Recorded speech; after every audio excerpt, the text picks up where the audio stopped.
Comienza en Radio María La Espadaña, un programa dirigido por el Padre Arturo Díaz desde el Monasterio de la Encarnación en Ávila.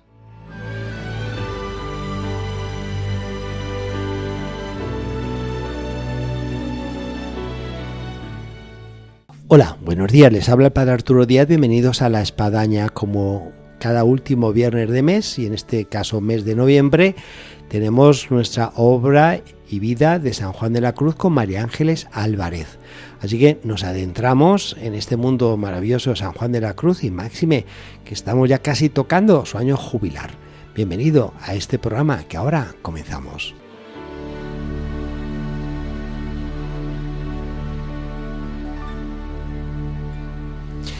Hola María Ángeles, buenos días. Buenos días, un saludo para todos. Recopilamos, aunque hay oyentes que están siempre puestos sabiendo cuál fue el último programa de San Juan de la Cruz, vida y obra, en este caso de ese capítulo de Lisboa, lo que pues vino a suponer en el desarrollo de la orden que estaba comenzando con el padre Gracián, con el padre San Juan de la Cruz, en fin, con todos los padres capitulares, con el padre Nicolás Doria, y podemos seguir los pasos de San Juan de la Cruz, post ese capítulo tan importante que se desarrolló en Lisboa.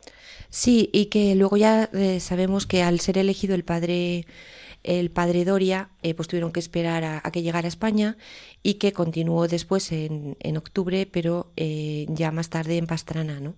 Con lo cual tuvieron que ir para allá y nuevamente pues nuestro padre Juan de la Cruz se puso en marcha.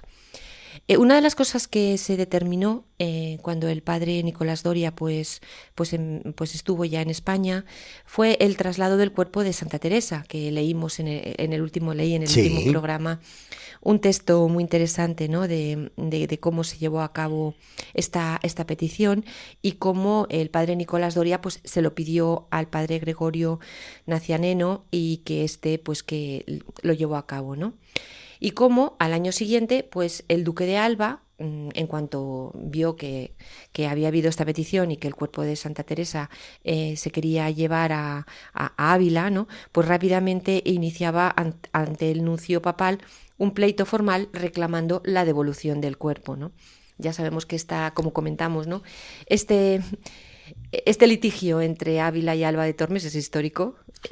Medio continúa, María Ángeles, medio continúa. Quienes consideran que tiene que estar aquí y quienes consideran que murió y debe de estar allí, ¿no? El 18 de agosto del año 1589 se pidió por parte del papado que el cuerpo volviera nuevamente a Alba de Tormes, y allí llegó el 23 de agosto. Y bueno, comenzó en ese momento hacerse algo con el cuerpo que ahora nos parece un poco horroroso, pero que era algo que se hacía, ¿no? Que era trocearse. O sea, esta devoción a los huesos y a los restos, a las reliquias es algo antiguo, algo que nosotros en nuestra espiritualidad contemporánea nos resulta complicado. Pero lo cierto es que en aquella época pues había mucha devoción, porque se pensaba que los restos de un santo contenían santidad. Sí, yo sí sirve, y máximo hoy en día que seguimos teniendo esta afición a llevarnos algo de los lugares santos. En el Santo Sepulcro en Jerusalén es que la gente iba con pico y pala a llevarse piedras del Calvario. Hoy en día está cristalado eso, se puede ver la rocosidad del Calvario dentro del Santo Sepulcro, pero claro, no te puede llevar nada. Pero ¿qué te llevas hoy en día? Pues te llevas una foto. Hoy en día es fácil, ¿no? Te llevas un rosario que se ha hecho ahí con piedras de la zona. En fin, hoy hay muchas posibilidades de lo que a veces llamamos souvenirs o recuerdos, tiendas de recuerdos. Antes no existían esas tiendas de recuerdos y pues el recuerdo era lo que podías arrancar por ahí. Sí, pero realmente esta presencia de Dios en la vida de un santo se queda también impregnado en su cuerpo, ¿no? Sí. Y irradia desde luego una cosa especial.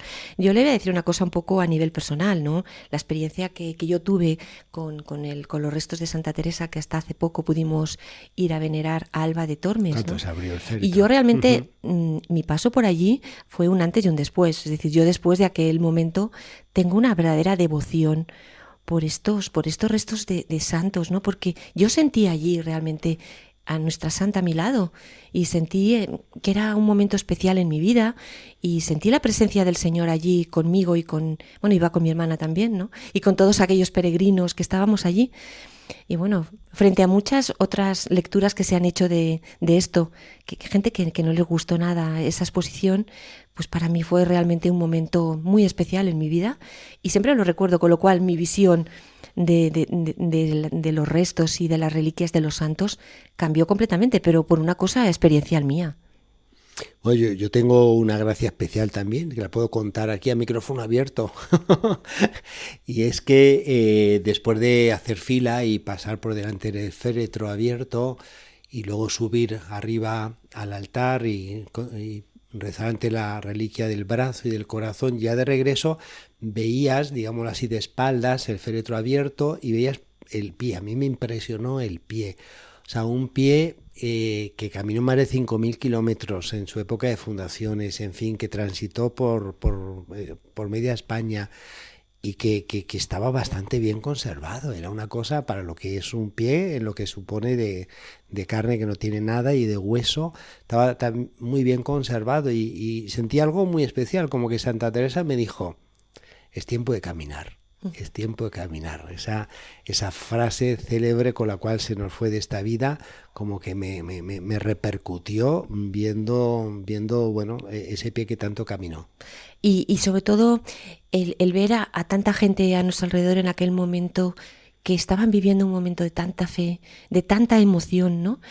Que al final te une, ¿no?, con la Iglesia. Sí. Te hace sentirte parte de la Iglesia y parte de los hijos e hijas de Teresa de Jesús, o sea que nos sentimos ahí. Yo realmente el momento para mí nunca lo olvidaré, con lo cual ahora que estamos hablando de qué hicieron con los restos de la santa, pues entiendo que bueno.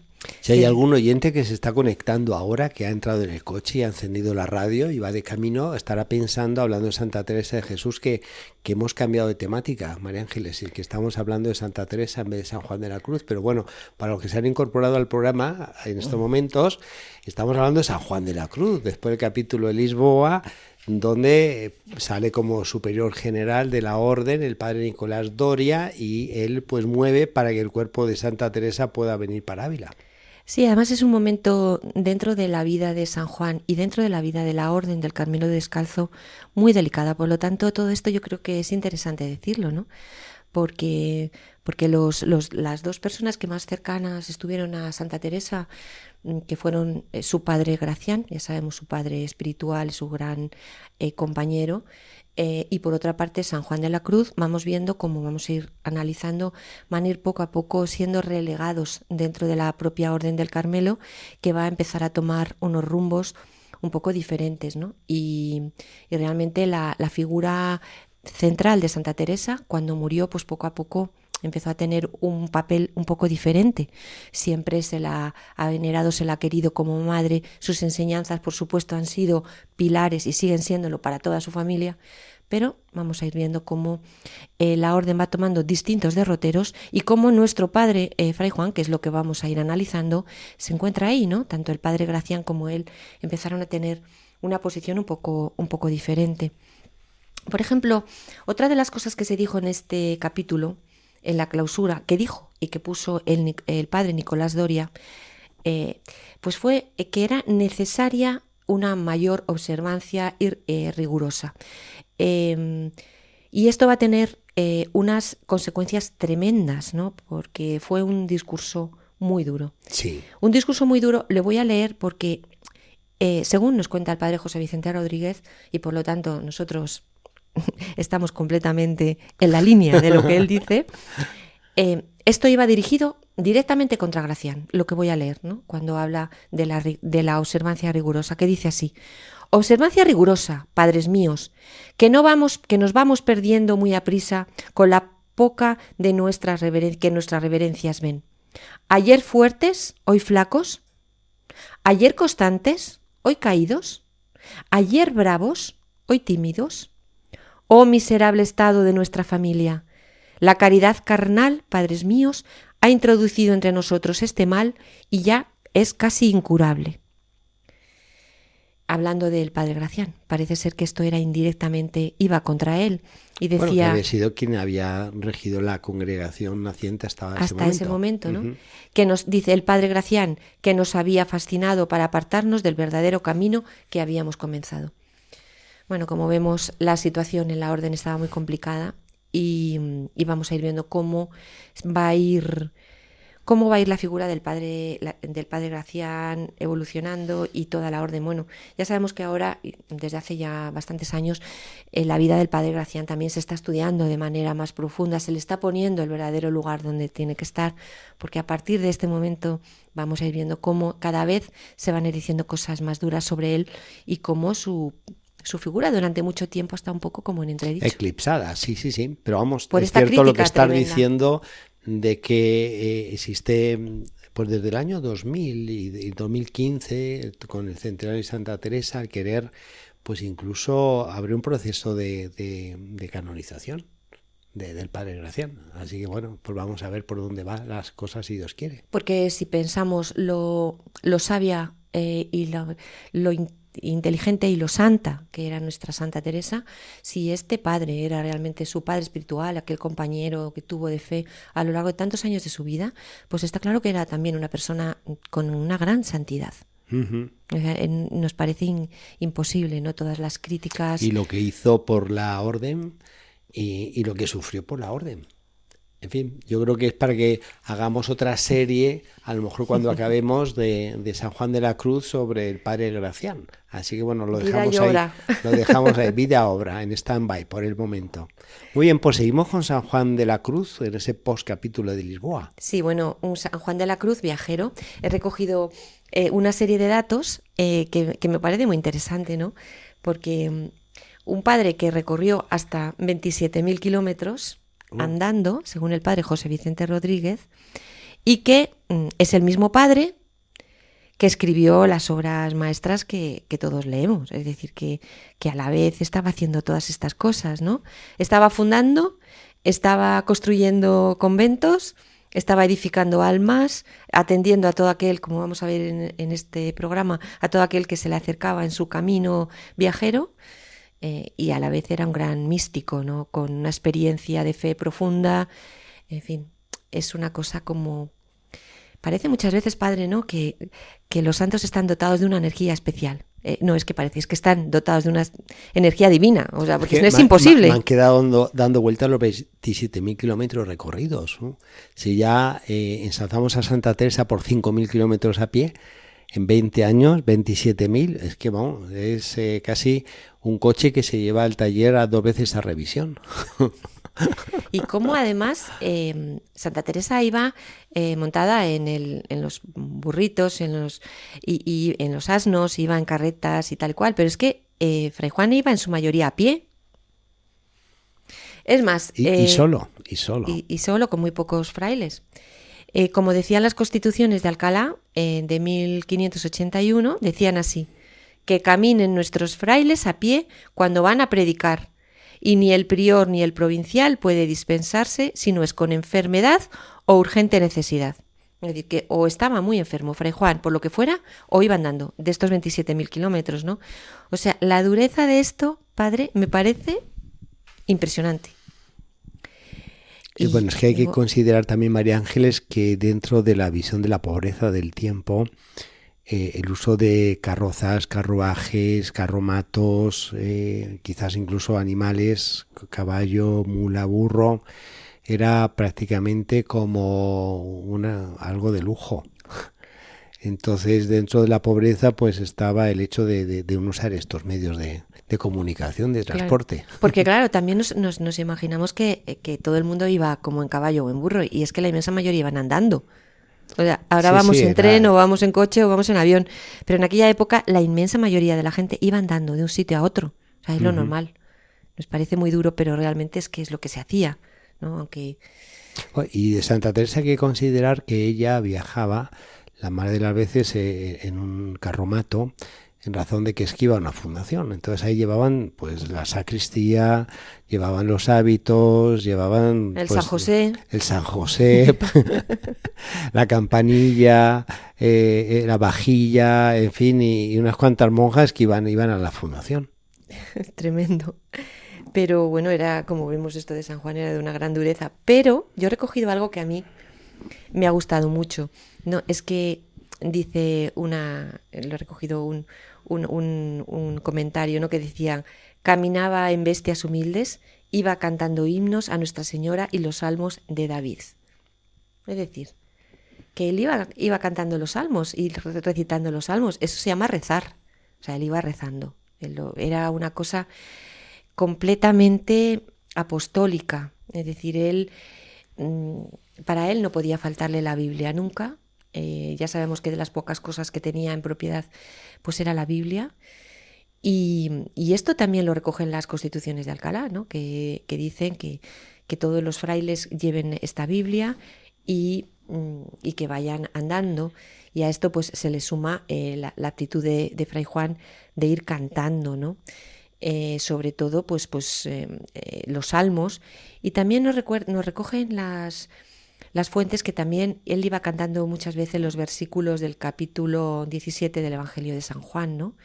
De la oración sacramental de Jesús. Es decir, que exactamente como lo que significaba, ¿no? ¿Por qué voy andando de esta manera, ¿no? Y así era como su modo de santificación y su modo de envío evangélico al mundo, ¿no? Es decir, el Señor me llama a esto, pues bueno, no solamente voy a ir en pobreza y andando y como pueda, sino voy a ir cantando, dándole gracias y recordando lo que voy y a lo que voy, ¿no? Como dice, ¿no? Santificados en tu verdad, tu palabra es verdad, como tú me enviaste al mundo, así os he enviado yo al mundo. Y por ello yo me santifico a mí mismo, para que ellos sean santificados en la verdad. Como dice el capítulo de San Juan 17:17. Es decir, que cuando veamos la figura de Fray Juan andando como viajero, nos la imaginemos como un verdadero viajero apostólico, según el padre José Vicente Rodríguez, ¿no? Sí. Y estos discípulos o apóstoles, ¿no? que nos dice Jesús que eran enviados de 2 a 2, de 2 en 2 a ir por ahí, ¿no? A predicar. Y como Fray Juan, pues no solamente predicaba, sino que hacía algo que era muy, muy habitual en él, en su espiritualidad y en su pensamiento, ¿no? Que es el diálogo. Es decir, ¿cómo?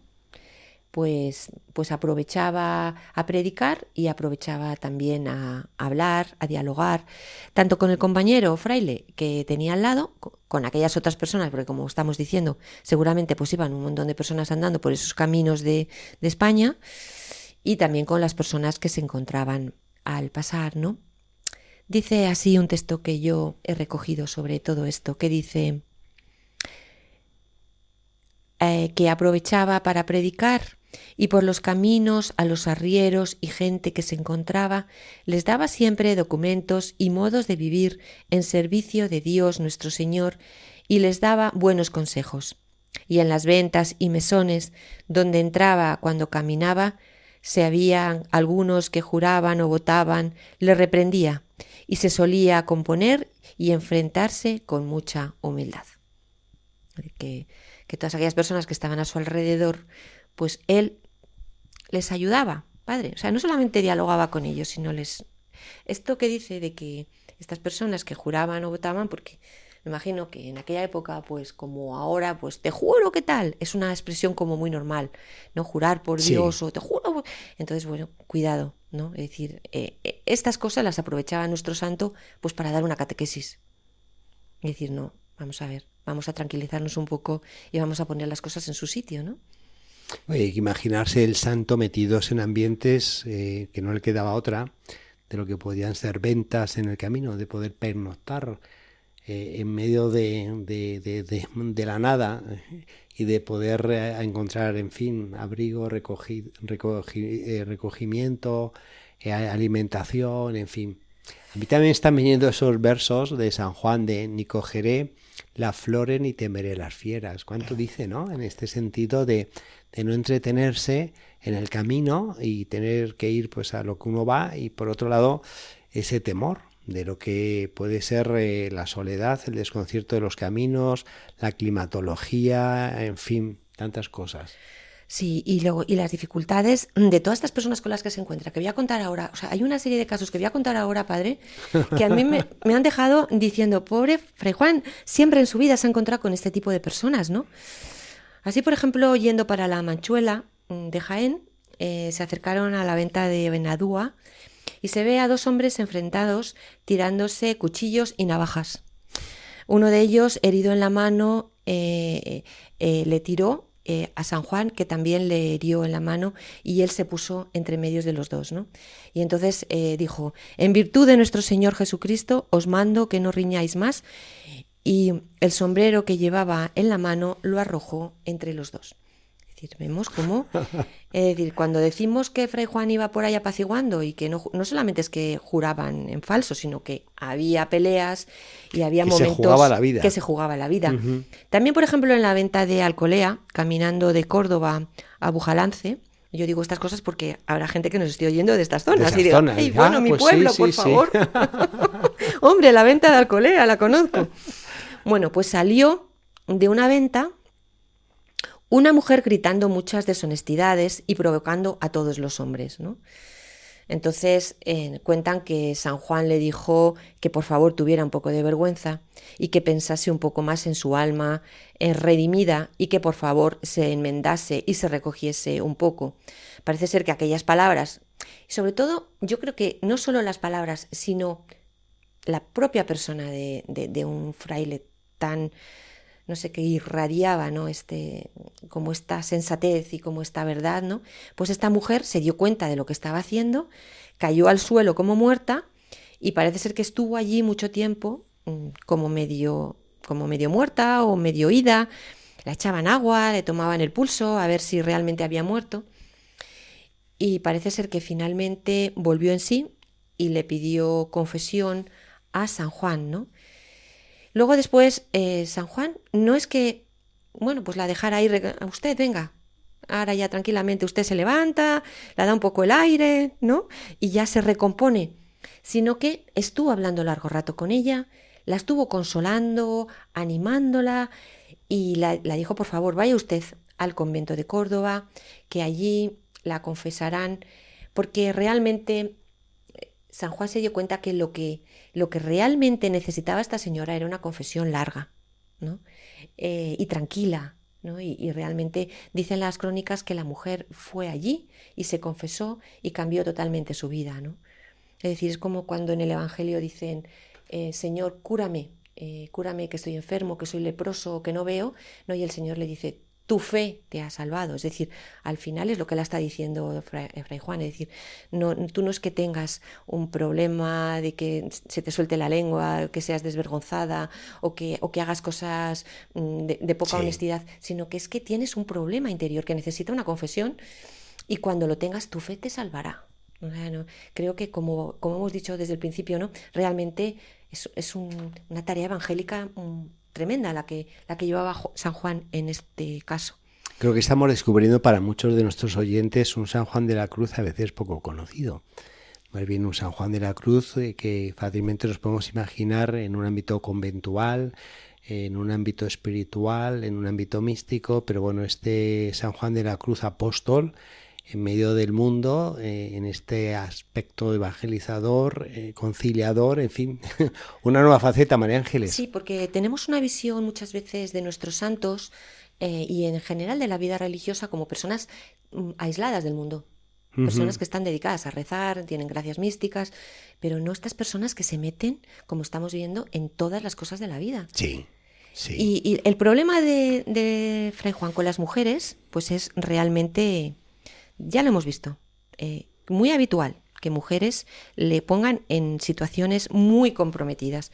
Así nos lo cuenta Juan Evangelista, que sabemos que es uno de los frailes que iba, cómo sufrió un caso de acoso por parte de una señora, ¿no? En un viaje al no encontrar dónde hospedarse, pues parece ser que se quedó a dormir en casa de una casa de familia, en un domicilio particular. Y en medio de la noche, pues una mujer, que según cuenta Juan Evangelista, de buena gracia, se le presentó en su dormitorio y se le insinuó retándole, ¿no? No pensase llevarlo por lo santo, porque si no le satisfacía sus deseos, se volvería a su aposento y se pondría a dar voces, decía la señora. Es decir, que si no le hacía caso, le montaba un escándalo. Fray Juan se niega, lógicamente. Parece lo de Susana de la Sagrada Escritura. Sí. Se niega rotundamente nuestro santo y ella sigue amenazándole. Entonces, ¿qué es lo que hizo San Juan, ¿no? Saltó de la cama, se acurrucó vestido como estaba en un rincón, cubriéndose con su capa, y se estuvo allí mucho rato, hasta que la acosadora se cansó y se marchó, ¿no? Es decir, ahí se quedó como parado. Nuevamente, que hemos analizado mucho cómo actúa San Juan frente a estos casos, pues nuevamente no es una actitud beligerante, no, nunca tiene esta actitud, nunca increpa a las personas, porque lo normal es decir, oye, pero ¿qué estás haciendo? Déjame, o yo qué sé, ¿no? O llamar a otras personas, miren, esta señora me está acosando o esta persona me está injuriando. No. San Juan lo que él pretendía siempre es que fuera la persona la que tomara conciencia de su pecado, de su defecto, de su mala acción y cambiara, ¿no? Entonces yo creo que esto nuevamente es una lección para todos. Es decir, muchas veces cuando nos encontramos ante una situación difícil, pues podemos pensarnos, decir, vamos a dejar un poco que la persona que nos está injuriando, que nos está atacando, que se calme. Porque muy probablemente si nosotros actuamos de una manera decidida, pues a lo mejor estamos dando más problema al problema que ya se nos está planteando. Interesante, María Ángeles. El tiempo se nos va. Tenemos que poner un punto y seguido y no nos podemos ir sin decir algo muy importante, y es que el año jubilar de San Juan de la Cruz comienza este 14 de diciembre, irá hasta pues el 27 de diciembre del próximo año y será pues un tiempo de gracia y del cual pues ya podremos hablar en el siguiente programa, porque vale la pena a todos nuestros oyentes de poderse llenar de este San Juan de la Cruz y máxime la posibilidad de venir aquí a los lugares donde han sido señalados como templos jubilares y lo que va a conllevar pues todo este tiempo dedicado a San Juan de la Cruz. Uh-huh. Y yo les digo también a nuestros oyentes que ahora ya como el siguiente programa, ya estamos hablando de diciembre, ya en Navidades, ¿no? Estamos ahora con todo el Adviento, que recordemos esta actitud de Fray Juan de leer los salmos, de leer las escrituras, ¿no? Cada día en este camino del Adviento nos acordemos de este pequeño gesto de lectura diaria que poco a poco nos va a abrir las puertas de una verdadera Navidad, ¿no? La verdadera Navidad que se desarrolla siempre dentro del alma. Dejamos estos avisos. Pues muchas gracias, María Ángeles, y hasta el próximo, Dios mediante.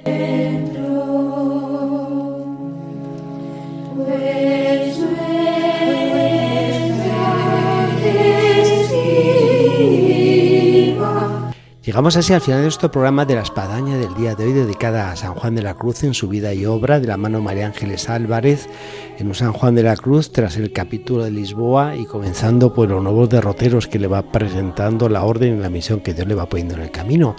Quedamos así, emplazados hasta el próximo programa, Dios mediante, aquí en la Espadaña, viernes próximo. Les esperamos.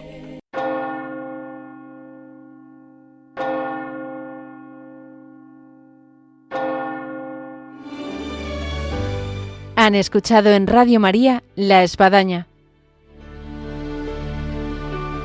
un programa dirigido por el padre Arturo Díaz desde el Monasterio de la Encarnación en Ávila.